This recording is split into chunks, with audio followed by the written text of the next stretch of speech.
E teremos a segunda mesa que fala sobre logística reversa e sustentabilidade.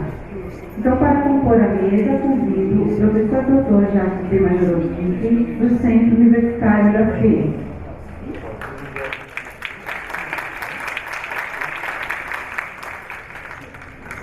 Senhor Adelir Descanse, gerente do Departamento de Responsabilidade Socioambiental da ABI, Associação Brasileira da Indústria Elétrica e Eletrônica. Senhor Alex Luiz Pereira, diretor-presidente da Coopermint, Cooperativa de Produção, Recuperação, Reutilização, Reciclagem e Comercialização de resíduos sólidos eletrônicos. E o professor Dr. Júlio Menezes, da Universidade Federal do Tocantins.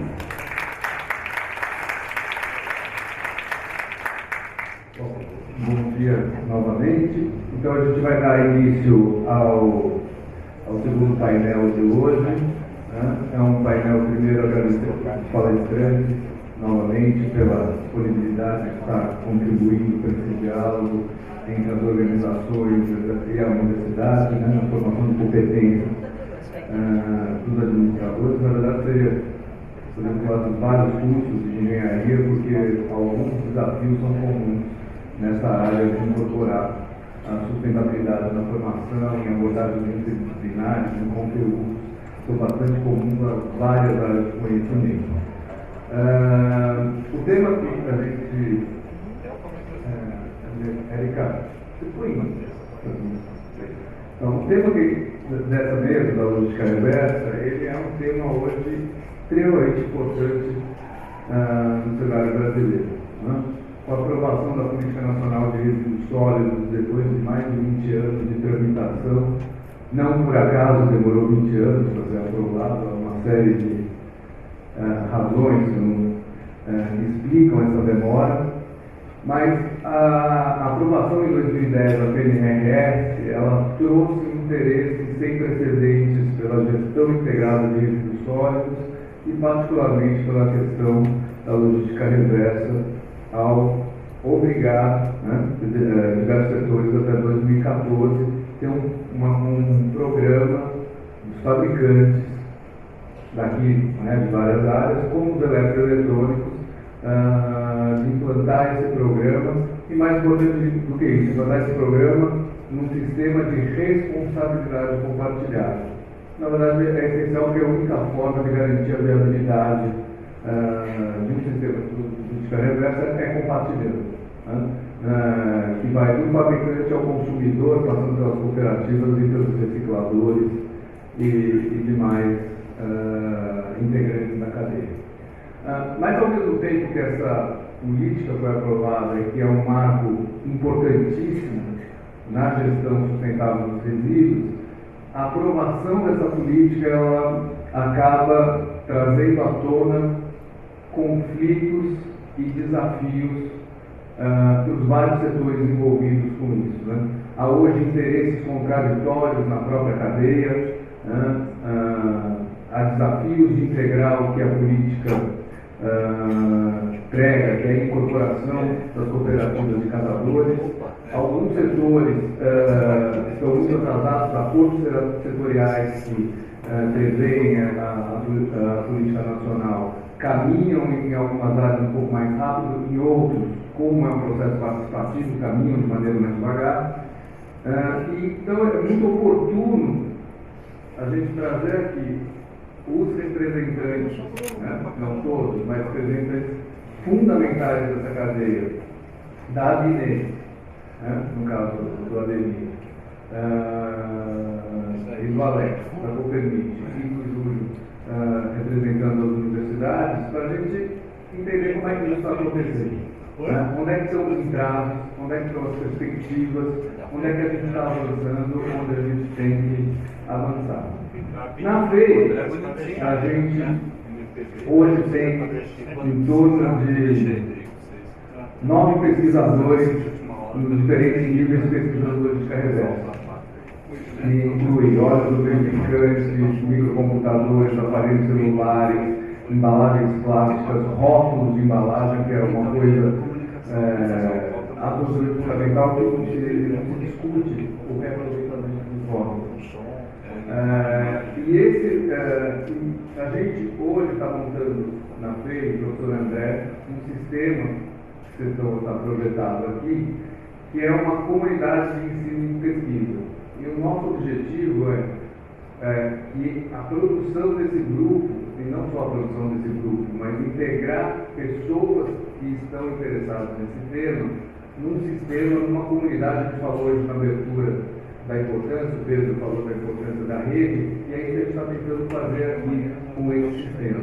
Para os interessados, especificamente no tema da logística reversa, a Érica, que está aqui à minha esquerda, ela vai recolher os e-mails dos interessados, porque futuramente esse sistema vai estar aberto. É um sistema que a gente espera ter pesquisa, textos básicos, tudo nessa área.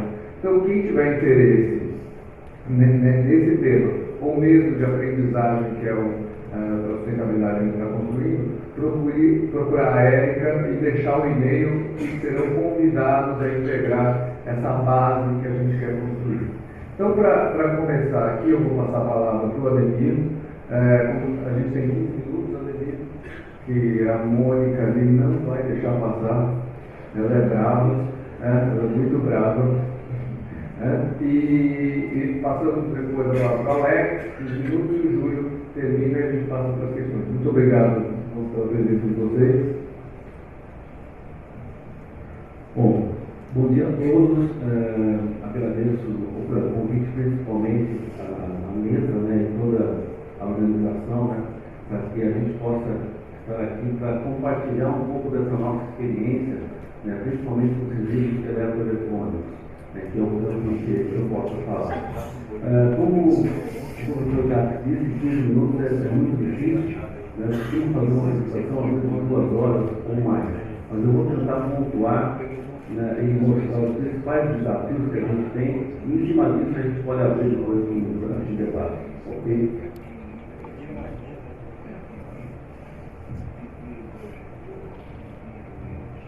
Bom, o meu nome então é Ademir, eu sou gerente de responsabilidade socioambiental da ABINE, e a ABINE é a Associação Brasileira da Indústria Elétrica e Eletrônica. Ela é responsável, ela é uma entidade representativa de todo o complexo eletroeletrônico do Brasil.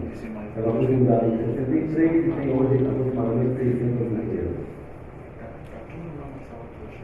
Bom, já entrando diretamente no que é a política de resíduos sólidos, o professor já fez uma introdução. Então, a política nossa de resíduos, o que orienta ela?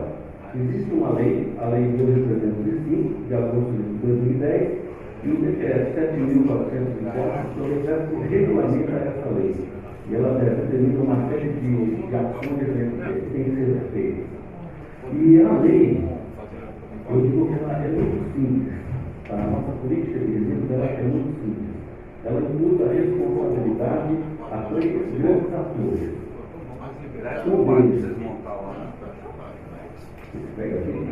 Um deles é o consumidor.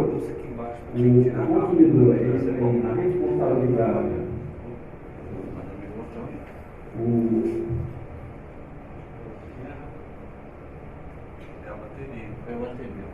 consumidor ele tem a responsabilidade de entregar os eletroeletrônicos no final da vida útil, entregar, devolver ao comércio, aí não só os eletroeletrônicos, mas qualquer resíduo, né, ao comércio, que é o comércio que vendeu esse produto. Então, o primeiro elo de contato do consumidor é o comércio.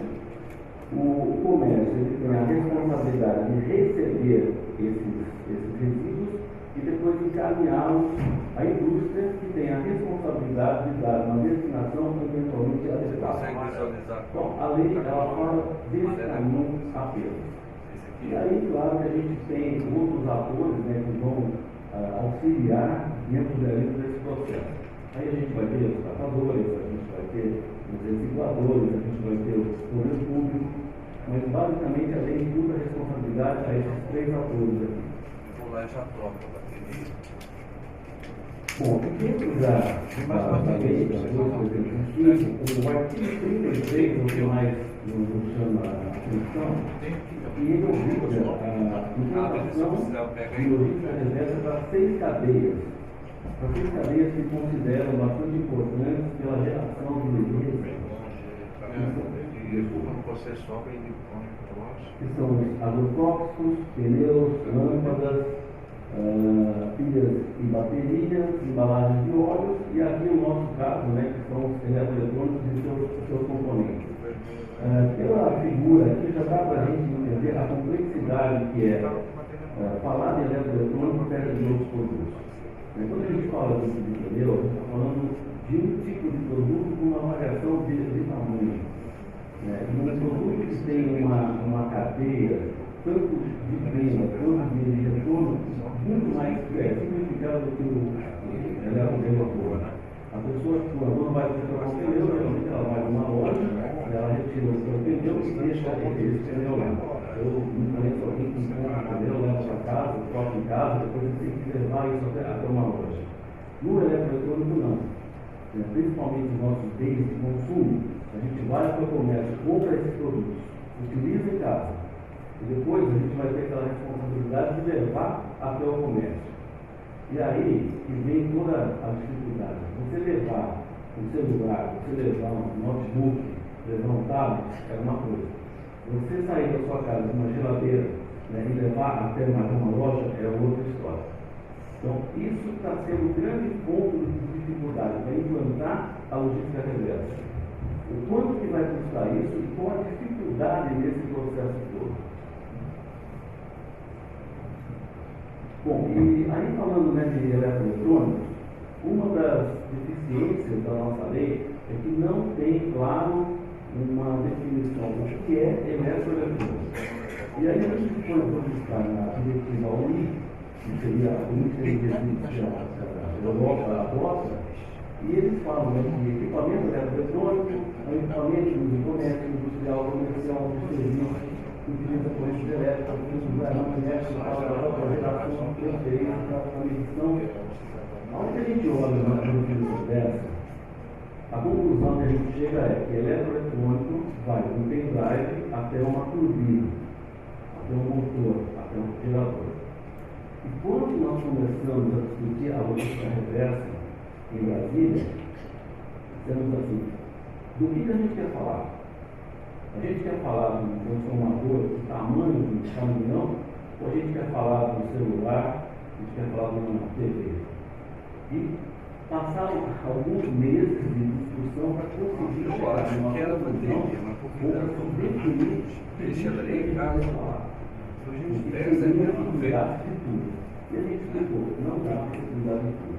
Até uma antena de transmissão, ela faz parte do. O que nós vamos ficar discutindo o processo de logística reversa, se vai colocar caçando ou não, ninguém vai chegar com uma antena de transmissão e tem que colocar lá. Vamos fazer aí um recorte, né, e começar primeiro com o que é mais importante hoje. E aí, depois de uma discussão, conseguimos fixar que, para o estudo de logística reversa, a gente fechasse em 4 linhas.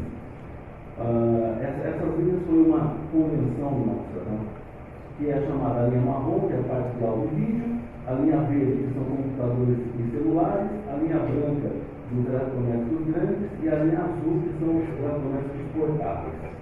E aí a gente classificou alguns produtos, o número de alguns produtos, para que fizesse tudo de atividade técnica e econômica. Porque para mim não dava para ficar fazendo esse estudo com tudo quanto era produto dentro dessas linhas. Agora, isso foi o que a gente definiu para se fazer os estudos. Mas existe um temor, principalmente do lado da indústria, que podemos ser cobrados pelo Ministério Público ou por algum órgão ambiental, dar uma destinação também para todos aqueles outros eletroeletrônicos. Então, isso não exige que tenhamos que fazer somente para esses produtos. Então, esse é um dos temores. Eu acho que a gente estava falando aqui de desafios, né? Isso aí é um desafio, um temor que a indústria tem. Bom, toda essa discussão, como é que vai ser o processo de logística reversa? Como é que será o modelo de implantação da logística reversa? Ele está sendo discutido num grupo chamado GTT-RE, que é o Grupo Técnico Temático de Resíduos Eletroeletrônicos. E esse grupo é coordenado pelo MDIC e a ABINE, ela tem a relatoria desse grupo.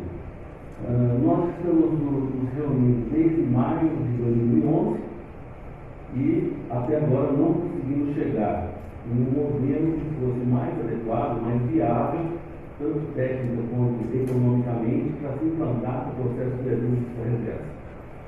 Porque a ideia é que nós tenhamos um modelo que se aplique a qualquer coisa. E aí, o qualquer coisa, vem naquela dificuldade que eu falei no começo. Você entregar um celular, um aluno é uma coisa, você levar uma geladeira é outra história. E aí a gente entende toda a dificuldade, não só da indústria, como também do comércio. Esses dias eu estava conversando com um representante no supermercado e a gente estava falando de todos os grupos temáticos, né, que discutem resíduos. Um é esse aqui, né, que é o de eletroeletrônicos. Tem um que trata de embalagem, tem um que trata de pneu, tem um que trata de lâmpadas, tal. E aí eu falei assim, poxa, eu fico imaginando, né, um grande supermercado que venda todos esses produtos. Vocês são obrigados a receber todos esses produtos e encaminhar para a indústria. Então, eu estou pensando que vocês vão ter que ter um supermercado ou uma grande loja para vender e a outra só para receber. E o comércio local. Essa é a dificuldade. Então, como é que nós vamos estar implantando isso? Mas vamos ter que encontrar alguma solução e o nosso prazo está se acabando. Como próximos passos aqui já, nós temos até esse mês de novembro para fechar qual que vai ser o modelo ou os melhores modelos para se implantar a logística reversa, para que seja publicado o edital de chamamento para que os acordos setoriais sejam assinados. E a previsão é que sejam assinados no começo do ano e ainda no primeiro semestre a gente já tem a implantação de todo esse processo. Então, aí vem. O prazo é curto. O tempo de discussão até que foi longo, né? 1 ano e meio. Não se chegou a uma conclusão com todas essas dificuldades.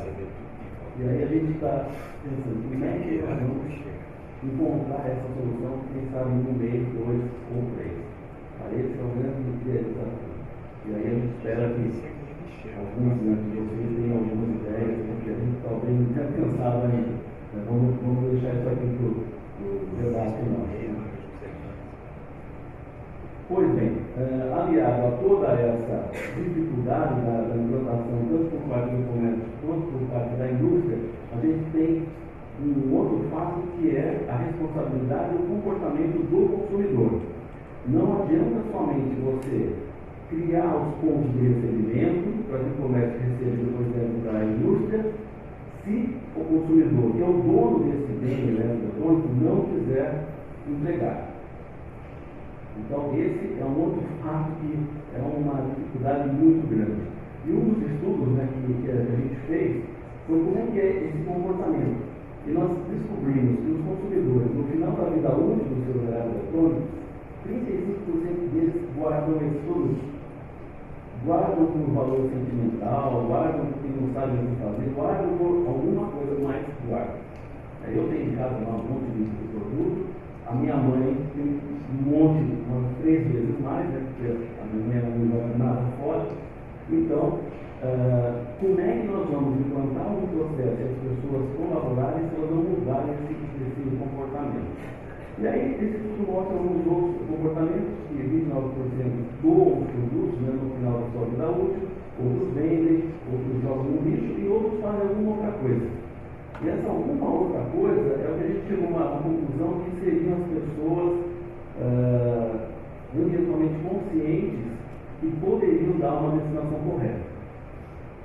Então, criar todo o processo sem que mude esse comportamento é uma coisa muito difícil. E aqui a gente precisa de uma participação muito grande, principalmente do governo e da academia, auxiliando nessa educação ambiental, conscientizando esse usuário, esse consumidor. Bom, e aqui sim, acho que seriam umas 2 horas ou mais para uma discussão, mas eu só vou pontuar, prometo, professor. Esses aqui são todos os desafios enumerados no que nós apresentamos em maio de 2011, na primeira reunião daquele GTT-RE. Nós mostramos isso aqui para o governo, nós mostramos isso aqui para representantes dos recicladores, para representantes dos catadores, nós mostramos para o comércio, nós mostramos para todos que participam desse grupo técnico, que a indústria ela enxerga que sem superar esses pontos, fica praticamente impossível a gente implantar alguma coisa que tenha uma efetividade. Então, fatos como a gente ter uma política fiscal simplificada, porque hoje a gente não tem como transportar esses resíduos, ou os impostos que são imputados nessa movimentação é uma coisa muito grande, e isso encarece. E tudo que encarecer no processo de logística reversa, vocês podem ter certeza, a indústria ela não vai bancar isso, o comércio não vai bancar isso. Quem vai bancar isso são vocês, nós, como consumidores. E é isso que nós não queremos. Nós não queremos que o consumidor pague mais caro pelos seus produtos. A gente quer que a cada dia ele pague mais barato, que a gente produza mais, que o comércio venda mais, e saia todo mundo feliz nesse final. Mas se houver custos, com certeza serão repassados. Não existe milagre em cima disso. Então, esse aqui é um ponto importante. O outro ponto importante é a falta de recicladoras legalmente adequadas dentro do país. A gente tem um parque de recicladores muito pequeno, e a política nacional se fala de todo o país. Então, você pegar, um caso crítico, que são as geladeiras, nós temos 2 recicladores muito bons, legalmente estabelecidos aqui no país. Imagina trazer geladeira do Brasil inteiro para esses 2 pontos. Quanto não vai custar isso? Então, a gente precisa de uma expansão desse parque de recicladores. Um outro item importante é uma definição da periculosidade desse resíduo. Hoje não está claro para os órgãos ambientais esse resíduo é perigoso ou não. Se for perigoso, a gente vai ter que ter licenciamento ambiental de todos os pontos onde recebe, de todos os caminhões que transportam. Isso daí vai ser praticamente impossível. Só que o governo não nos define claramente ele é perigoso ou não. Então, é um impasse que está acontecendo aqui. Aí, uma tratativa também unificada, como é que se trata esses resíduos, como é que é essa movimentação, armazenamento, a dificuldade de transporte, a gente trazer produtos da Amazônia, ou mesmo dentro da Amazônia, como é que vai se transportar esses eletrônicos? Leis divergentes nos estados e municípios. A gente tem uma política nacional de resíduos, mas o que a gente tem visto é que vários estados estão se antecipando, vários municípios também, criando leis, antecipando a implantação de logística reversa e obrigando que a gente estabeleça processo em seus estados ou nos municípios. E algumas vezes diverge com o que pede a política do Brasil. Então, como é que nós vamos sair aplicando ou implantando logística reversa em cada um dos municípios se falar uma língua diferente? Não dá. E isso daí é um fato que, pela nossa lei ambiental, não proíbe que eles façam. Leis ambientais, elas podem ser criadas pelos municípios e estados independentes da federal. Então, a gente não tem nem como brecar isso. Outros casos, a complexidade de reciclagem, o tamanho dos produtos, a tecnologia, também a dificuldade de dispor os rejeitos de uma forma ambientalmente adequada. Existem legislações próprias em alguns municípios ou estados que divergem um do outro. Então, como é que a gente vai ter um comportamento padronizado?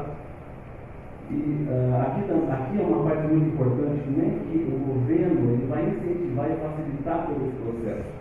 A política de resíduos ela fala em desonerações, incentivos fiscais e creditícios. Só que até agora eles não mostraram como é que eles vão pagar isso, ressarcir por esses custos. E aí a gente fala, tá ótimo, a gente vai pagar, repassar o custo e vamos acabar com a economia. Aonde estão esses benefícios que a lei prevê? Então, eles falam que está tendo toda uma discussão, realmente foi estabelecido um grupo para que discutisse esses incentivos, só que esse grupo tem um mês. E eles estão pedindo que a gente implemente esse processo de logística reversa dentro do próximo mês. Então, o que a gente tem sentido é o seguinte, vamos fazendo aí que depois a gente compensa vocês de alguma forma. E a gente sabe que não é bem assim, né? A gente viu uma série de impostos, né, que a gente já teve que pagar e ninguém depois veio ressarcir isso. Então a gente tem medo, né, de todos esses custos aí envolvidos. E o outro também, a gente tem um sistema unificado para a informação de todo esse processo que você reversa. Isso aqui é muito importante para a gente poder demonstrar o que efetivamente está sendo reciclado. Esse processo, ele foi implantado, está correto ou não, está sendo efetivo ou não, vamos precisar de uma correção de curso ou não. Então, precisamos ter um sistema único.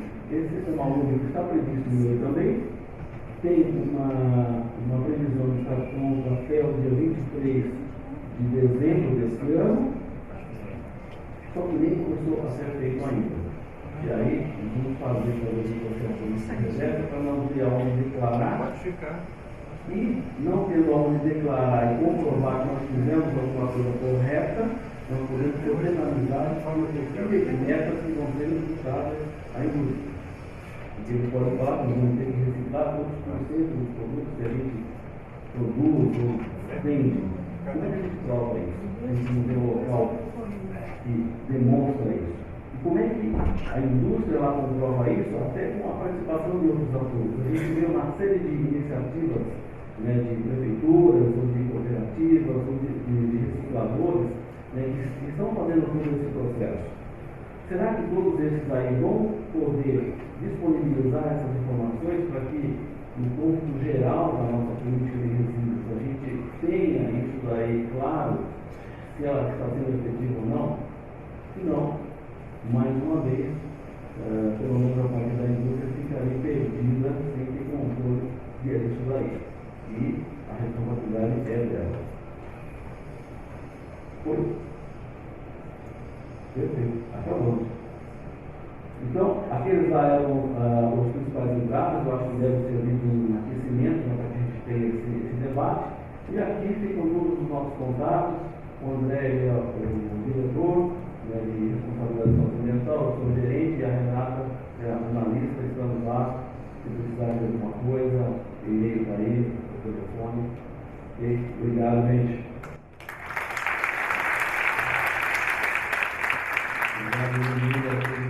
Gostaria de aprofundar no debate. Bom dia para todo mundo. Com a data meia de vocês, que legal, né? Esteja com a minha cultura. Eu não vou poder falar tudo o que eu gostaria em 15 minutos, esquece, não tem como, né?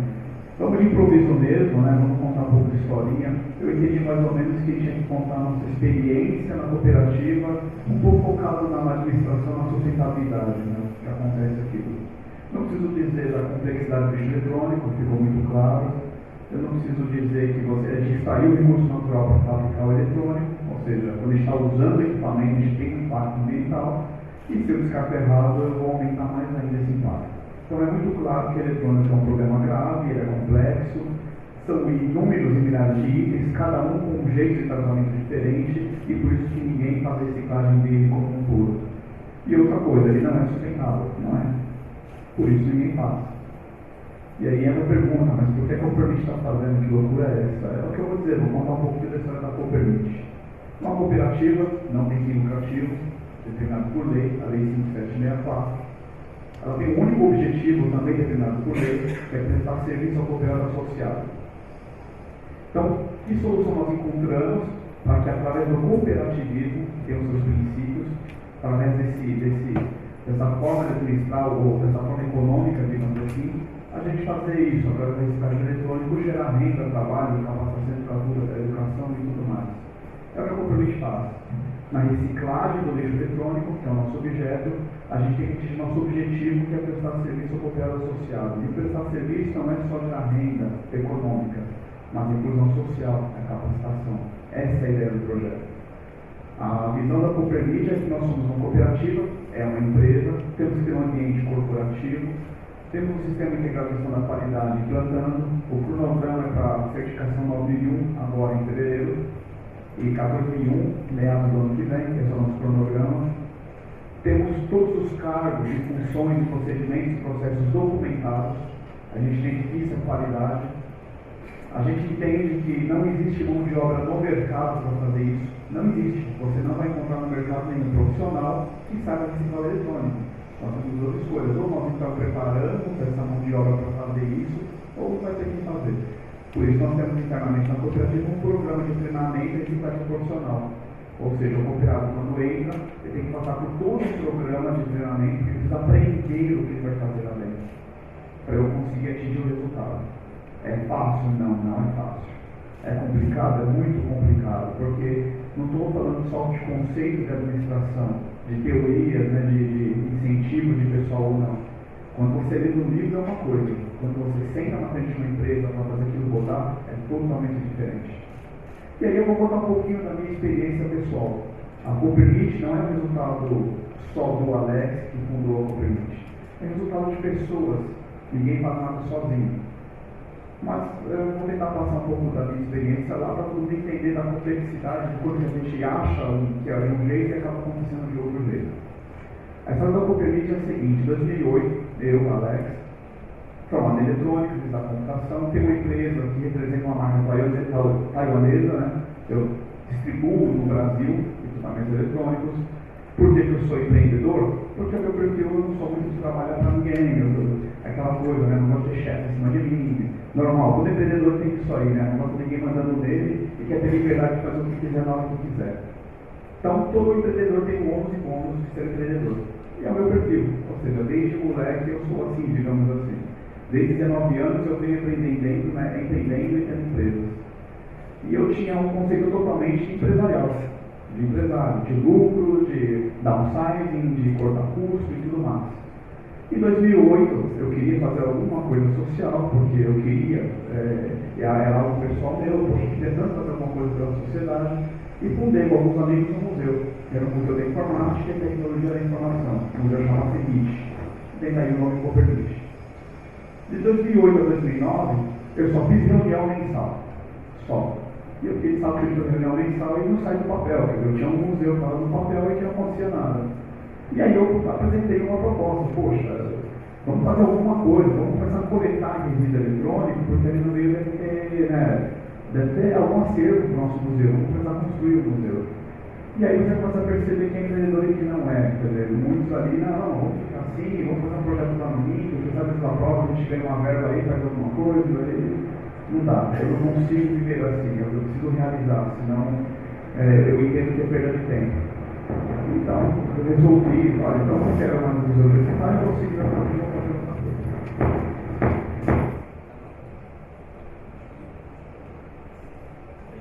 Então, fundamos em 2009 a Coopermit, uma cooperativa.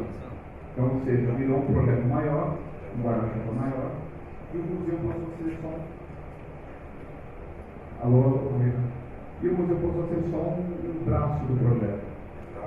Então, ou seja, a Coopermit é uma cooperativa que faz a reciclagem do lixo eletrônico, faz a inclusão social, faz a inclusão digital, faz a capacitação profissional, educação e cultura. A cultura está lá no museu. Então, parte do nosso acervo ali. E o que a gente está expondo ali na entrada são peças que foram jogadas fora. Não foram peças doadas para o museu. E sim peças que foram jogadas fora como lixo, que a gente identificou como um acervo de museu e separamos. Então, ou seja, eu acabei descobrindo que eu estava certo pensando dessa forma. Fazendo algo, realmente, poderia sair do papel para virar algo de verdade. Ou seja, se eu tivesse ainda até hoje, do jeito que acontecia antes de reuniões mensais, discutindo, viajando, né? É muito bonito sonhar, mas sem fazer nada prático, a coisa não acontece. Uma outra experiência muito interessante. Em 2009, quando fundei a Coopermit, fizemos todo um plano de negócios, né? Sabíamos da dificuldade do lixo eletrônico, sabíamos que não íamos ter nenhuma mão de obra qualificada para fazer, né, a triagem do eletrônico, montamos todo um programa de treinamento e tudo mais. mas a gente acreditava que a coisa seria muito mais fácil e teríamos maior apoio. Começamos então a trabalhar em 2010, na reciclagem. E em alguns meses descobriu que é muito mais complicado e que ninguém ajuda. E todo mundo que se apresenta um projeto, olha, é muito bonito, é muito legal, sabe? É muito interessante, é muito inovador, poxa, ninguém faz isso, né? Mas não sai disso. Ninguém ajuda, ninguém faz nada. Então, em 2011 eu descobri que estava tudo errado do que eu estava fazendo. Quer dizer, eu estava contando com apoio. Eu tinha uma empresa minha, tinha uma cooperativa, que é um projeto social, e eu descobri que se eu não deixasse minha empresa, eu não me dedicasse à cooperativa, ela não ia dar, ela ia acabar. E aí eu resolvi, aquela coisa que todo empreendedor é muito louco, né? Deixei minha empresa de lado, né? Esqueci dela, abandonei, é o que pagava as minhas contas, e comecei a me dedicar à cooperativa. E descobri muitas não conformidades no processo, né? Coisas que você só descobre trabalhando ali no dia a dia. Descobri que eu tive que aprender o que é cooperativismo. Eu descobri que eu tive que aprender a lidar com pessoas, porque eu era empresário, eu era dono de empresa. Numa cooperativa você tem que compartilhar, a gestão é compartilhada, todos mandam. Todas as decisões são votadas em assembleia. Você tem que levar em conta o desejo da maioria, e não o que você quer. E eu comecei a aprender que você tem que ser tolerante com as diferenças. Comecei a aprender que aquilo que não era aquele jeito que eu queria, tudo bem, paciência. Um exemplo muito prático, o logotipo nosso mudou. Vocês estão vendo ali no hall, é o antigo, nós temos um logotipo novo. E eu não queria que ele mudasse. Eu era apegado ao logotipo, né? É a coisa que fundei a Coopermit, né? Eu não quero largar o logotipo, puxa vida, né? A gente ficou noites e noites pensando naquilo lá. Era feio, mas era o que a gente fez, a gente fez. Resultado, numa votação, a maioria quis que mudasse.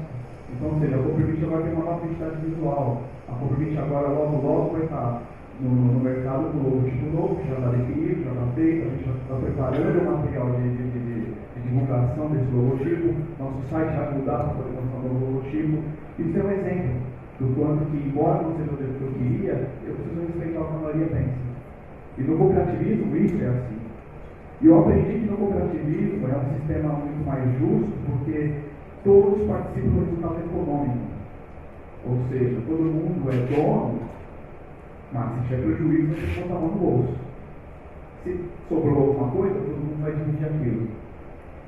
E aí eu descobri uma outra coisa também. Como é que você monta uma equipe que seja engajada, entenda que ela é dona do negócio, né?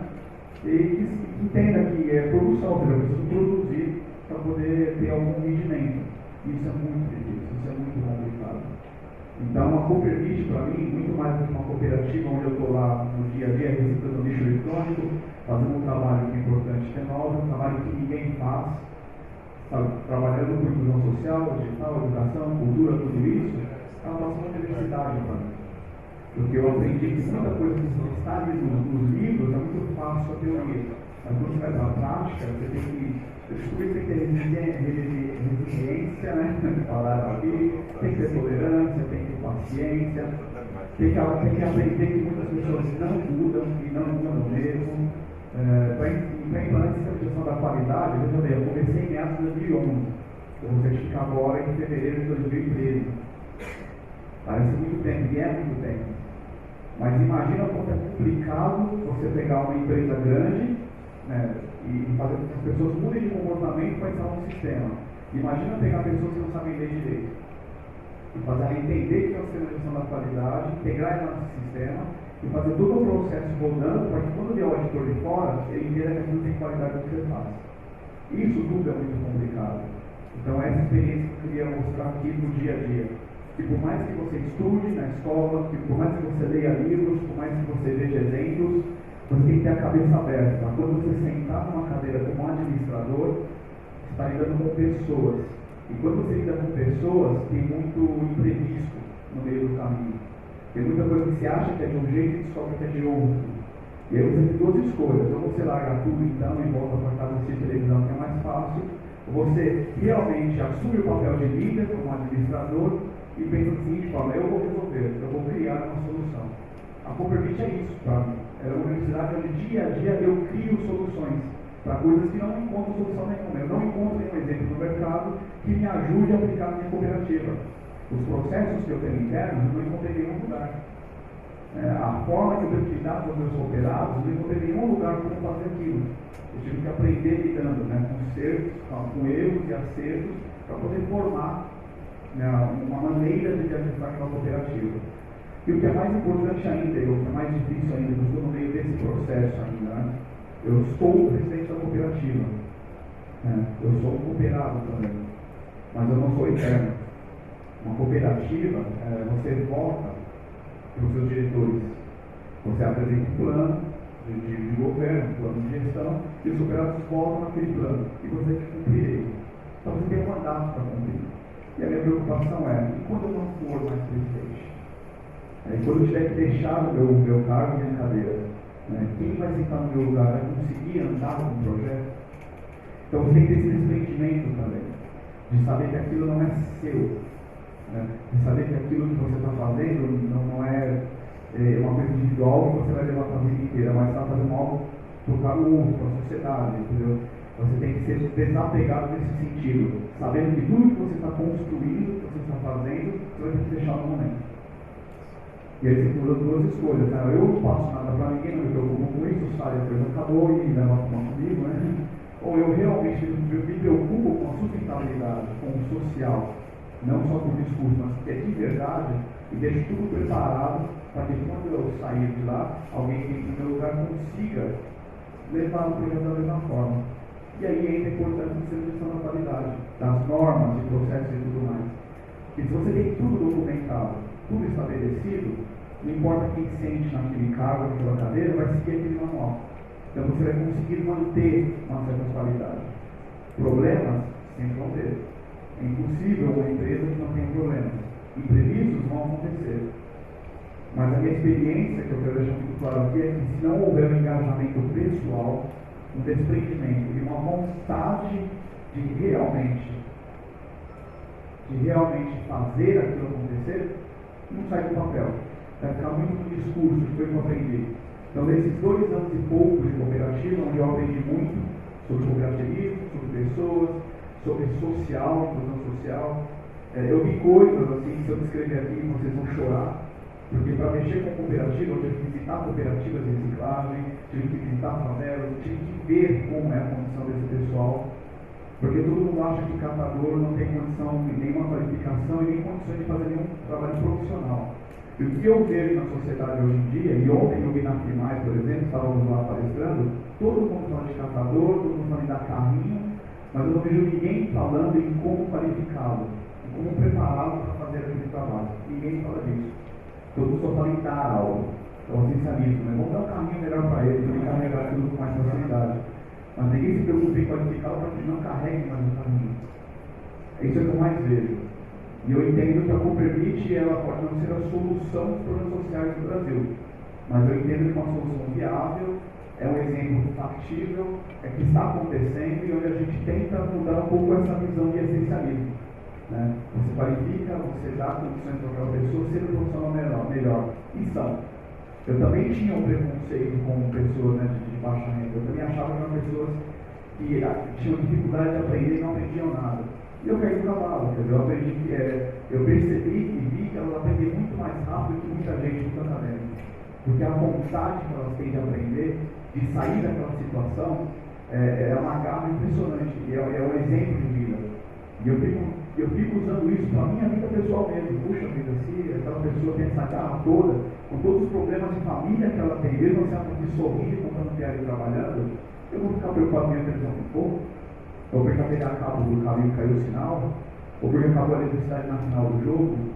Eu comecei a perceber que a gente fica para pequenas coisinhas do mundo que não tem valor nenhum. E foi na Coopermeet que eu me transformei também. Quer dizer, a Coopermeet não só transforma o lixo eletrônico para reciclagem, para tentar proteger o meio ambiente, mas também transforma pessoas. Eu me transformei trabalhando lá. E eu entendo que todo projeto tem que ter isso. Transformar e reciclar pessoas. Porque no final das contas, independente do que esteja fazendo, que indústria que seja, que empresa que seja, que serviço que seja, sempre tem uma pessoa fazendo. Né? Sempre tem alguém trabalhando, fazendo aquilo.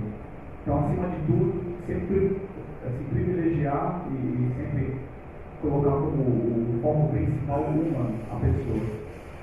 e o desprendimento. Então, para todo mundo que é administrador e todo mundo que pensa em ser empreendedor, se prepara, porque é muito complicado e muito difícil. Muito obrigado.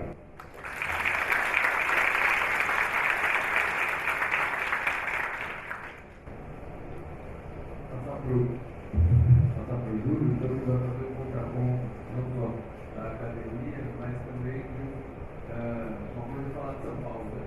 Outra coisa falar do Tocantins, que eles têm muito, né? E mesmo assim é difícil. Bom, obrigado, Jacques. É um desafio falar de logística, né? Vim lá no Tocantins para falar 15 minutos. Mas a nossa ideia aqui é exatamente estabelecer, eu acho que é a estratégia, né? Primeiro, a sociedade cria o problema, entrega para a indústria e no final vem bater aonde? Na academia. Então, isso aí é uma coisa muito comum na logística, né? Quem cria os problemas são as indústrias, depois a gente vai pesquisar, né? Então, o que está acontecendo aqui nessa mesa.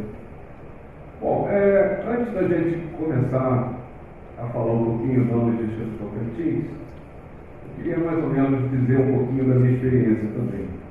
Eu me formei em 1982 na Academia da Força Aérea. Em 83, o meu quadro, que era o quadro de intendência, assumiu a logística da aeronáutica. E uma das primeiras funções que eu tive foi fazer com que o antigo avião do presidente voasse. Alguém se lembra aí do nome do antigo avião do presidente, do apelido que ele tinha? Sucatão. Então, está lá no meu currículo que eu fiz o Sucatão voar durante quase 3 anos. Isso por quê? Porque uma força aérea pobre, a gente começa a trabalhar com canibalização, começa a trabalhar com nacionalização de alguns produtos, né? A coisa é feia, pesada. E essa questão de tratar, né, uma logística reversa é uma coisa bastante comum dentro da Força Aérea. Bom, por vários motivos, nós nos especializamos nessa área de logística, fizemos um mestrado nos Estados Unidos nessa área. Quando eu voltei aqui para o Brasil, ninguém sabia o que era logística. Inclusive, minha filha perguntou: pai, o que você trabalha? Eu disse: olha, eu trabalho em logística. E ela foi dizer para a professora que eu carregava caixa. Então, o que a gente, na realidade, começou a perceber no início da década de 90 é que ninguém conhecia o que era logística. E já em 96 é que a indústria começou a acordar para a questão da logística, principalmente em função da estabilização da nossa moeda, que ninguém queria ter mais estoque. E aí que eu começo a trabalhar na área acadêmica, né? Saí da Força Aérea e comecei a trabalhar na área acadêmica. Trabalhei quase 15 anos em Brasília, bastante envolvido em diversos tipos de cursos, em diversos tipos de pesquisa na área principalmente de educação. E de 5 anos para cá, eu fui, na realidade, arregaçar as mangas, como eu fazia no início da minha carreira, em Tocantins.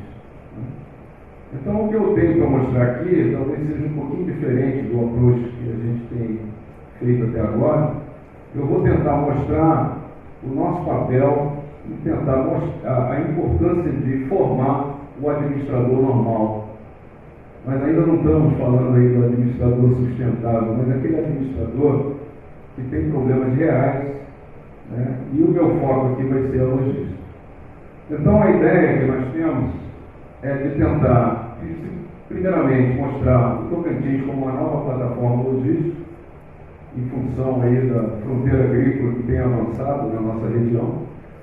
Algumas abordagens aí de sustentabilidade envolvendo o que a gente pensa hoje em termos de logística reversa, a necessidade de capacitação de pessoal na logística, que é uma coisa bastante crítica no nosso estado, e algumas práticas do que nós temos feito aí na gestão de logística reversa e algumas conclusões.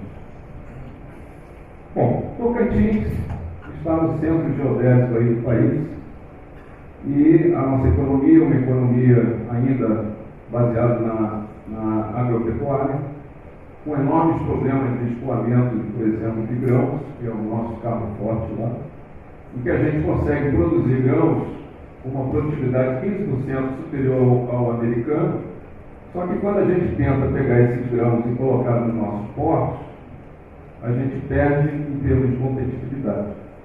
Então, o nosso problema não é produzir grãos, o nosso problema é logística. Em função dos diversos gargalos que a gente está acostumado aí a observar, a mídia explora isso muito, né, em função do verdadeiro apagão logístico que nós temos na dificuldade, principalmente em todo o país, de fazer com que as nossas estradas, portos, aeroportos, né, portos, a parte principalmente aí que envolve grãos, né, fazer com que eles funcionem. Então, o nosso aspecto aqui começa a mostrar que o Tocantins é o estado mais novo do país, com 24 anos. Tem aí uma população de em torno de 1.400.000 pessoas, mas mais de 1 milhão em cidades. Tem uma baixíssima densidade populacional, né? E nós temos também enormes desafios na área social.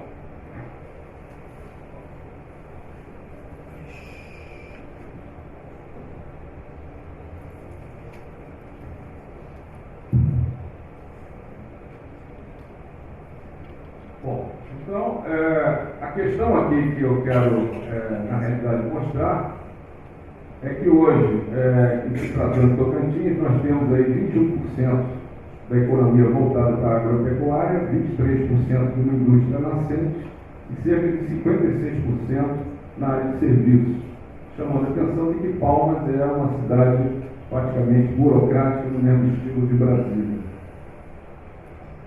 Aqui nós temos uma situação da formação profissional que envolve aí cerca de 22 instituições. A Universidade Federal de Tocantins é uma universidade com 8 anos e que tem 6 campos, né? Um deles em Palmas, que é a capital. E 42 instituições que trabalham no nível técnico. Por que eu estou enfatizando isso? Principalmente porque hoje a grande carência nossa é no nível técnico da logística, né?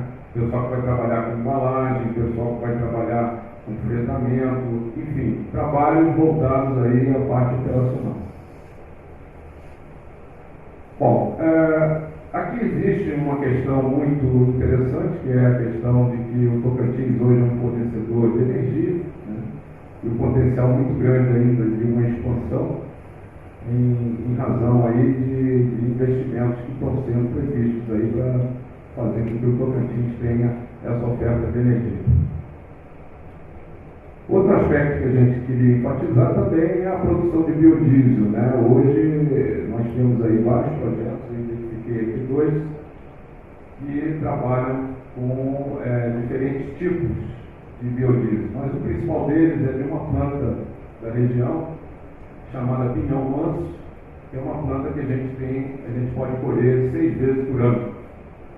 E essa planta tem trazido, principalmente lá para os especialistas da universidade, uma grande alternativa em termos de combustível. Bom, em razão de tudo isso, pela posição estratégica e por vários incentivos, principalmente na área tributária e de financiamento, o Tocantins se transformou num novo corredor logístico para o Brasil. E aqui a gente começa a entender a importância logística do Estado, na medida em que a gente vê naquele primeiro círculo ali, num raio de 600 quilômetros, a gente consegue alcançar cerca de praticamente 5 milhões de pessoas. Mas se a gente for estabelecer um horizonte maior, no caso aí de 1.200 quilômetros, nós já vamos alcançar 41 milhões de pessoas. No raio de 1.800 quilômetros, nós estamos alcançando cerca de 167 mil pessoas das várias regiões do país. Então, isso coloca o Tocantins numa situação realmente importante. Outro aspecto também é que o governo federal está apontando aí para uma mudança radical no sistema de modal e colocando uma alternativa que seria a exportação de produtos brasileiros feitos através de portos que ficam na região norte. E que isso, obviamente, traz, conforme a gente está vendo ali na coluna amarela, enormes ganhos em relação à distância e economia de combustível para os nossos principais clientes. Em relação, por exemplo, ao Porto de Santos, a gente tem um ganho aí de exportação para os Estados Unidos da ordem de 41%, o que tornaria os nossos produtos mais competitivos. A grande questão é como colocar essa carga nos portos do norte do país, principalmente Porto de Itaqui, Belém, né? Então aí vem as alternativas. Bom, Plano Nacional de Logística e Transporte. Essa é a visão do governo federal de tirar 58% da carga que hoje viaja de caminhão e passar a distribuir na matriz ferroviária e no transporte aquaviário. E aqui que começa a história do Tocantins. Quer dizer, hoje já não é mais um sonho, mas é uma realidade. A nossa ferrovia Norte-Sul, que liga principalmente os portos do norte, já passou em Palmas, já está praticamente saindo do estado do Tocantins, e a ideia é passar até o ano que vem a chegar em Anápolis, o que é hoje um grande centro de distribuição, né, de vários produtos aí do país. Então a matriz ferroviária, ela corta todo o estado, e nós vamos mostrar aqui que estão sendo construídos 6 pátios multimodais, exatamente para fazer com que as operações possam ser feitas, tirando carga dos caminhões e colocando na ferrovia ou vice-versa. Bom, e aí vem a questão da hidrovia, né? Apesar de muito combatida aí pelos ecologistas aí do plantão, a gente realmente conseguiu só agora justificar alguns investimentos em eclusas, que é o que vai fazer com que, por exemplo, o rio Tocantins se torne um rio navegável, né? Então, hoje nós temos aí rios que cruzam o Tocantins e que eu posso utilizar mais de 1.000 quilômetros, né, para navegação, transporte de balsas. E aqui a grande ideia que é a saída para o Pacífico, utilizando aí a bacia do Rio Amazonas e dos demais rios, né, para a gente chegar finalmente no nosso sonho de passar a trabalhar no Pacífico, evitando ali o canal do Panamá. Bom, por todas essas questões, é importante a gente fazer aqui comparações e desmistificar um pouco essa visão de que balsa afeta o meio ambiente. Vamos ver. Uma balsa que carrega 1.620 toneladas, ela retira o equivalente a 17 vagões Vulter de 100 toneladas, que é o que a gente tem hoje na ferrovia Norte-Sul, e retira das estradas cerca de 60 carreiras. E uma balsa que tem mais ou menos aí 22 mil, quase 23 mil toneladas, é equivalente a 227 vagões e o que tira das estradas 840 carreiras. Então a gente questiona o seguinte: o que polui mais? As balsas ou os demais tipos de montões? Outro aspecto que a gente começa a observar é a infraestrutura na questão do transporte aéreo. Esse aí é o aeroporto de Palmas, o aeroporto que tem a maior retroárea do Brasil, e está sendo planejado aí uma ideia de um aeroporto indústria. Isso envolve, o desenho aqui está com dificuldade de mostrar, mas um parque tecnológico associado a uma área industrial para você fazer montagem final de motocicletas, por exemplo, para exportação. Então esse é o único aeroporto hoje do Brasil que tem esse espaço a ser ocupado. Bom, em função de tudo isso, faltou a gente falar um aspecto que o Ademir estava falando aqui da questão tributária, e nós hoje lá no Estado, junto com a universidade, nós estamos aí trabalhando no ProLogística, que é um programa que tem como objetivo trazer investidores para investirem na logística, e dentro desse programa a gente já está trabalhando a questão da logística reversa como incentivo também. E além disso, questões que relacionam aí ao investimento, a necessidade de investimento que a gente vai falar daqui a pouco. Bom, com relação às abordagens de sustentabilidade, o que a gente tem conversado lá no Tocantins? Principalmente questões relacionadas aos projetos. Não existe como a gente viabilizar um projeto de logística em curto prazo. Então há necessidade do governo colocar o dinheiro para a gente incentivar a iniciativa privada a fazer investimentos de curto prazo. Então há necessidade de trabalhar com isso. O nosso foco tem sido o tratamento de resíduos sólidos, um aspecto que o ADB identificou aqui, que é a questão da agroindústria, né?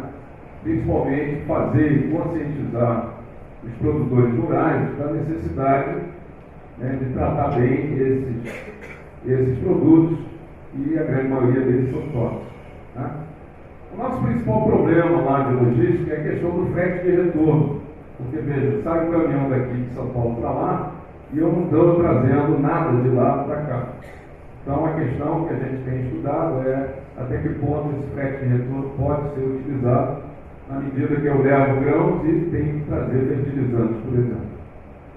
Sazonalidade na produção é outro aspecto que também chama atenção, né? Porque hoje a gente trabalha com pico nas safras aí em torno de 4 meses, e para justificar uma ferrovia tem que ter outros tipos de produtos aí para que a gente possa transportar isso de uma forma econômica.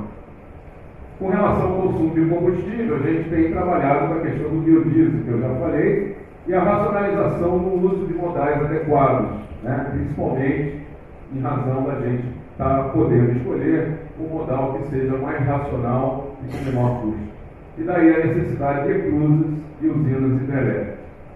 Bom, a reutilização de embalagens retornáveis também é um trabalho que nós estamos fazendo, né, conscientizando o pessoal da importância dessa reutilização. Bom, com relação à capacitação, nós estamos vendo esse aspecto sobre 3 aspectos. Primeiro, capacitação estratégica. Isso envolve uma capacitação no nível mais alto dos setores público e privado na questão das políticas. O Tocantins, diferentemente de 8 estados, que já tem hoje um projeto de lei na área de resíduos sólidos, nós ainda não temos. Aliás, nós não temos nada ainda efetivo para responder isso aí na área federal. A questão da consultoria e da elaboração de gerenciamento de projetos é outro aspecto que nós estamos verificando, porque dinheiro existe, o que falta são projetos. Então, é nesse ponto que a universidade está entrando, tentando fazer com que os empresários e empreendedores da região estejam interessados, né, em realmente desenvolver os seus projetos. Só a título de exemplo, nós tínhamos 4 cooperativas de catadores de lixo lá, que faziam, na realidade, o primeiro estágio lá da logística reversa, só que todas elas fecharam e foram para Goiás, motivadas por incentivos fiscais. Então hoje está sendo um problema, isso aí nas grandes cidades como Paulo. Bom, a capacitação tática envolve gerentes de logística, supervisores, agentes de carga, que é um grande gargalo aí do transporte aéreo, e na logística pós-venda, principalmente em maquinário agrícola, que é o grande gargalo lá. A gente fica às vezes 21 dias com uma colheitadeira parada por falta de peças. Bom, na capacitação operacional é a questão dos técnicos que eu tenho comentado, e o principal desafio nosso, por exemplo, na área de embalagem hoje, é a gente ter profissionais que possam fazer a desinfecção de pallets, que é uma operação que custa aqui em São Paulo R$50, e nós não temos nenhuma empresa lá com essa capacidade de fazer. Então nós temos que mandar o nosso pallet aqui para São Paulo, para que a gente possa fazer esse trabalho cumprindo aí a ANFI 15, que é uma norma internacional. Então, se a gente quer exportar carne, tem que mandar o pallet para São Paulo para fazer esse tipo de trabalho que poderia ser feito muito bem. Bom, com relação às práticas, nós hoje trabalhamos num mestrado em 3 áreas do desenvolvimento regional na agroenergia e ciências do ambiente. Todos esses 3 mestrados têm uma disciplina relacionada à logística, né, em que a gente enfatiza a questão da sustentabilidade também. A especialização do agronegócio, a gente já desce para um nível mais operacional, em que o nosso público é realmente gestores da área do agronegócio, e a gente tem condições de estabelecer melhor a nossa situação. Bom, com relação à administração, o curso nosso de administração teve uma mudança significativa, e nós estamos incluindo aí a questão da sustentabilidade nas novas disciplinas. principalmente com relação aí à parte de gestão ambiental. O tecnólogo em logística foi a grande inovação ali da área da UFP, que nós hoje temos aí o vestibular mais concorrido da UFP, que é o de tecnólogo. E nós estamos formando a nossa primeira turma agora no final do ano. E o técnico em logística fica aí por conta das escolas técnicas federais e estaduais e aquelas 42 escolas que nós identificamos. Bom, com relação aos desafios, dificuldade de pesquisa sobre o tema, o ênfase ainda é muito na nossa região em cima e restrito à gestão social. Existe uma falta de professores com formação e experiência na área de logística. A elaboração do material didático ela precisa ser aculturada para a nossa região e a necessidade de carência de estudos regionais. A dificuldade de visitas técnicas, as empresas se fecham quando a gente começa a fazer diagnósticos, identificando problemas de logística, e acesso a ferramentas que ainda estão bastante acima da nossa capacidade, que é a aquisição de softwares e simuladores. Bom, como conclusão, o Estado do Tocantins tem um potencial aí bastante grande de ser a nova plataforma logística brasileira. A oportunidade que nós tentamos mostrar aqui foi de atrair e incentivar empresas que investem e operem não só em logística, mas em logística reversa na região. A necessidade de capacitar um pessoal especializado e, principalmente, criar políticas para manter esse pessoal na região, que é um problema muito sério também, né? Futuros administradores terão o desafio de buscar a competitividade, a questão envolve custo, principalmente, de forma ambientalmente correta e socialmente justa. O Estado precisa disso.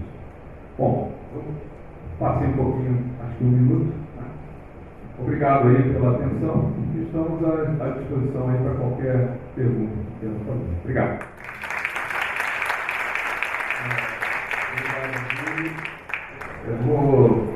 A gente vai então naquele sistema de quem tem questões, precisa dar longe. Então, só vou colocar uma questão aqui para a mesa Então, lembrando a todos que quem quiser participar do programa aqui de pesquisa, estudo e conhecimento em logística reversa e sustentabilidade, nossos monitores estão com um papel para vocês anotarem no e-mail e depois nós entraremos em contato. E agora as questões também, quem quiser fazer questão pode também procurar e aí nós vamos para o tratamento. Então, enquanto vão chegando as questões, eu colocaria só uma questão aqui para a mesa, duas questões.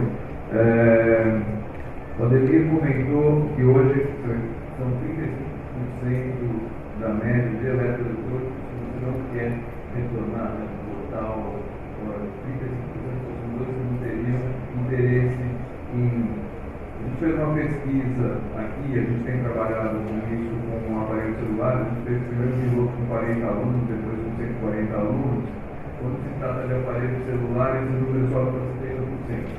70% dos alunos da FEI, pesquisas nossas, têm celulares bem guardados em suas gavetas. Mas o que é interessante é que 100% dos alunos entregariam se tivesse algum tipo de incentivo econômico. E que é algo que tem que ser considerado, para esse tipo de coisa. É verdade que nós vamos pagar, mas depende de nós também escolher aquelas empresas que vão incorporar esse tipo de operação. Então, a minha pergunta é se tem esse problema nesse artigo, que é verdade para a televisão. Eu tinha uma telefone que ficou muito sobre que virou um caso de um case na Philips, depois de um tempo. A logística reversa ela prevê a comunicação. A gente fez um trabalho aqui que foi publicado na RAI, e ele pegou todos os aparelhos, continuando ver toda a cadeia de empresas, as principais empresas de operação de celulares, como elas comunicam isso, desde o seu site até o consumidor, passando pelas autorizadas. E, na verdade, a gente observa que praticamente não existe hoje ainda comunicação. Eu queria saber do Ademir como é que a BIM está trabalhando. Outra coisa, como uma questão aqui para o Alex, grande parte da valorização dos produtos com valor dos eletroeletrônicos, suas placas, vão ser feitas no Brasil, mas fora. Né? Então, como é que a gente lida com essa situação? Como é que a gente poderia inverter essa situação para trazer a valoração, não na Bélgica, mas a valoração no Brasil? E para o Júlio, como é que a gente pensa, né, numa cidade um sistema, que sistema seria esse alternativo para a gente pensar, inclusive com eletroeletrônicos para integrar?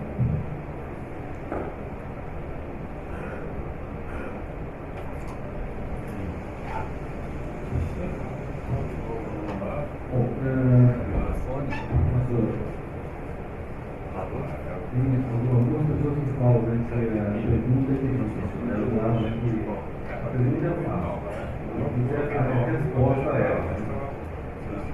Então, vamos começar talvez pela mais fácil. A questão da comunicação. Como eu falei, dentro dessa responsabilidade compartilhada, todos têm que colaborar, de alguma forma. A indústria, ela não é diretamente o elo de comunicação com o usuário final. Isso aí é muito mais o comércio. Tirando algumas exceções, você tem uma venda direta, uma fabricante para o usuário, geralmente passa por um comércio. Então a gente vê assim, muito mais efetividade se houver esse processo de comunicação via comércio. Claro que incentivado pela indústria. Agora, você trabalhar em toda essa comunicação sem você poder prestar esse serviço, também fica uma coisa muito difícil. Como eu falei, a gente tem ali uma lista com 10 entradas. São pontos que a gente vai ter que superar para que possa fazer todo esse processo de luz reversa. Um deles ali, que talvez seja que vai auxiliar muito, vai dar uma alavancada muito grande, é a questão de se esse resíduo, o produto ele é um resíduo, como ele é a hora que acaba a vida dele, ele passa a ser esse resíduo é perigoso. Ele entra numa categoria em que você precisa de uma série de licenças e treinamentos e equipamentos especiais. Então, a nossa discussão com o governo é quando que vocês vão nos dar um documento oficial facilitando esse processo, falando que esse resíduo não tem um tipo de perigo. E aí a gente dá alguns exemplos assim. Você está com o celular, você usa ele o tempo todo. Aí um belo dia você fala, bom, eu não quero mais. Então, a partir desse momento que eu não quero mais, eu vou ter uma urna, ou uma operadora, ou uma assistência técnica, ou um ecoponto, não sei, algum lugar que aceita esse celular. A hora que você sobe esse celular que você estava usando 5 minutos atrás, ele passa a ser um resíduo. É um resíduo. Se ele é perigoso, acabou a festa. Então agora você vai ter que ter equipamentos especiais, transportes especiais, especificamente. Você fala, poxa, vai encarecer mais para o processo. Então, a questão de trabalhar com essa comunicação, não dá para você sair falando, tragam tudo, você não tem coisa o que fazer. O comércio não tem como receber. A gente, para estar recebendo isso do comércio, também é difícil. Faltam os recicladores, como eu falei, assim, existe aqui, em São Paulo. Quando você vai lá no Tocantins, não sei se é tão simples assim. Agora, você trazer os produtos lá para cá, não sei se com toda essa proposta de logística, que o caminhão ele vai cheio e volta vazio, se ele dá certo ou não. Então, a comunicação, ela até existe, não está tão efetiva, até pela preocupação de que não vai dar para se prestar um serviço correto. O outro ponto que é, se o consumidor ele devolver, ele vai ter um tipo de benefício. Isso aí é um assunto, talvez o Alex ele vai falar depois, sobre a valorização desses resíduos. Com exceção do celular, hoje em dia, todos os outros eletroeletrônicos eles possuem um custo até relativamente alto para você processar, para você fazer uma destinação correta. Então, como que nós vamos estar ainda incentivando ou recompensando o consumidor por trazer esse produto, sendo que ele vai gerar um outro custo para dar esse processamento? Então, a conta ela não fecha. Como eu disse, indústria não é boazinha, indústria não é ONG, ela está lá para fazer dinheiro. Se ela tiver algum tipo de prejuízo, ela vai repassar essa conta. E eu acho que ninguém quer ficar com essa conta.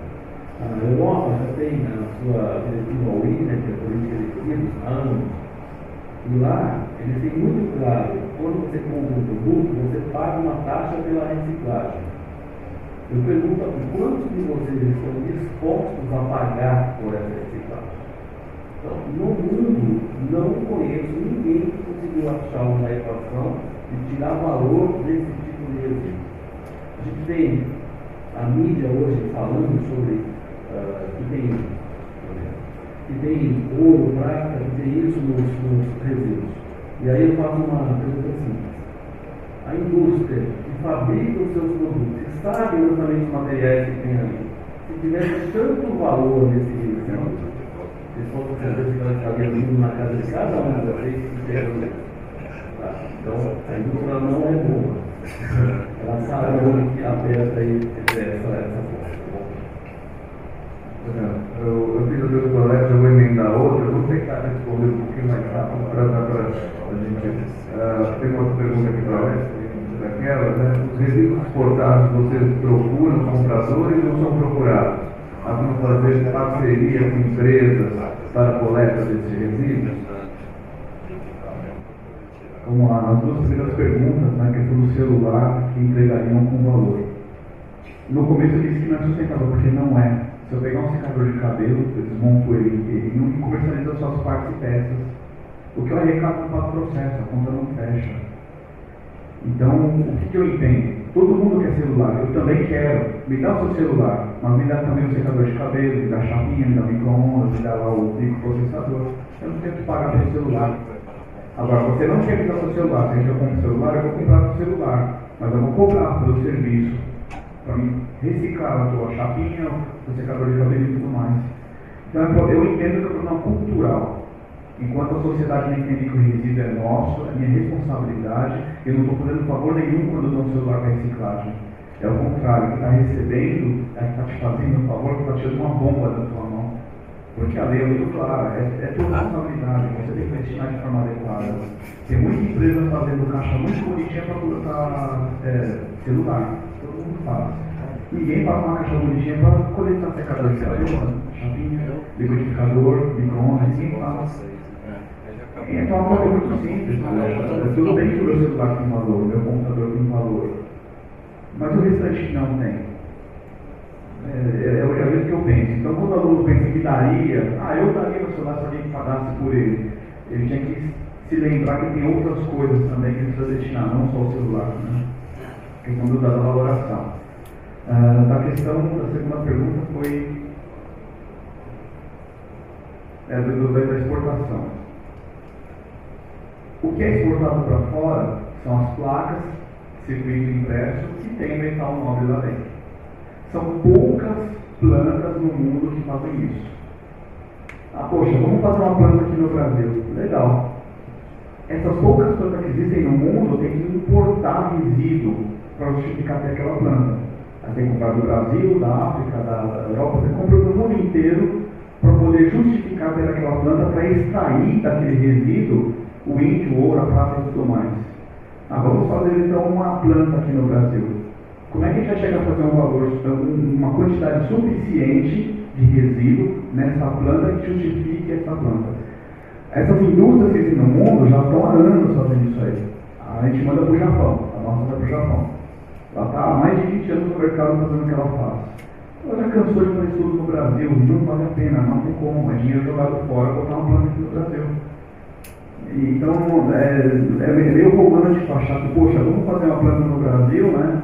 Para poder aproveitar o ouro aqui. Porque na verdade é isso, estão garimpando o Brasil, né? Leva o resíduo para fora, tira o ouro e depois volta o ouro para cá em Índia e tudo mais, né? Para ser usado pela indústria. Está acontecendo isso. Mas enquanto você pensar na logística reversa, o caminho, enquanto você criar uma forma de que esse resíduo chegue em quantidade suficiente na indústria, ninguém vai fazer isso aí.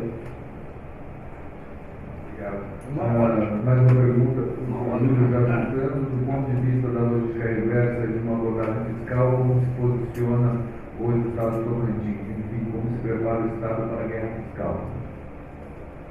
Tem meia hora. Introdução à história do elefante, 23 volumes. Brincadeira. Bom, a primeira pergunta é com relação ao sistema, né? Como é que a gente implanta esse sistema em Palmas. Bom, na realidade o que a gente observa é que os resíduos eletroeletrônicos é apenas uma parte do problema. O problema maior nos países mais avançados é que hoje 30% da linha branca está voltando para a fábrica. E não é porque está tendo defeito ou é um equipamento inservível. É simplesmente porque o Código de Defesa do Consumidor americano permite que uma pessoa compre um liquidificador e tenha 6 meses para devolver. E aí ela lembra, no último dia que tem antes da troca, ela olha para ele e diz assim, eu não gostei da cor. E devolve. E a grande questão é, o que a indústria vai fazer com esse liquidificador? O que ela está fazendo, uma parte, quando dá para fazer, é o reprocessamento. Aí coloca um Rzinho na etiqueta e vem bater onde? Esse equipamento. Vem bater aqui no Brasil, lá na fronteira do Paraguai, você vê o mesmo liquidificador, só que agora é refurbished. Quer dizer, o que eles fizeram? Fizeram lá, deram uma guaribada nele lá e trouxeram para cá. Agora, o que não dá, isso é vendido na feira das pulgas, lá no flea market. Aquele liquidificador de $80 é vendido lá por 8. A garantia não existe. Garantia. Então, existe um mercado de produtos realmente bastante grande. E na medida que o nosso Código de Defesa do Consumidor está permitindo isso também, existe uma preocupação muito grande com as devoluções, porque a nossa região lá é uma região com incentivo fiscal, e toda vez que você tem que devolver uma geladeira para Manaus, ou tem que devolver um ar-condicionado para Manaus, isso aí é uma complicação tremenda do ponto de vista tributário. A indústria gostaria que você explodisse essa geladeira aqui, porque seria muito mais barato. Mas em função da isenção fiscal, você é obrigado a devolver. Você é obrigado a devolver um equipamento que não serve mais. Quer dizer, olha o custo logístico que a gente tem numa operação como essa. Então eu diria, objetivamente na parte de Palmas e do Tocantins, é a questão da escala, né? E essa questão tributária, que faz com que os custos sejam absurdamente altos. Bom, com relação à segunda pergunta, que é a questão da guerra fiscal, o Tocantins já declarou guerra fiscal. Isso há muitos anos. Nós trabalhamos com 1% de CMS. Nos últimos 4 anos, nós tivemos aí 4 grandes atacadistas que migraram para a nossa região. E hoje eles montaram plataforma de distribuição para todo o norte do país. Então, não é a questão de declarar guerra, isso a gente já fez. E é por isso que existem vários investimentos sendo feitos lá. Né? Quem quiser fazer uma operação de reciclagem ou logística reversa, que a gente vai dar lá é terreno. Vai dar isenção de 20 anos de impostos. E vai dar o que for possível para que essas empresas venham a trabalhar no Tocantins. Então, é basicamente isso. Vou passar mais uma pergunta aqui para o Alex para a Denise. E eu vou ler e depois eu vou dizer o seguinte, a gente tem que terminar porque o almoço aqui, a Mônica vai falar as várias opções, mas tem muita gente que concorre com a gente. Aqui principalmente os estudantes do ano, que são muito bem-vindos, mas tem uma fila para comer. Então,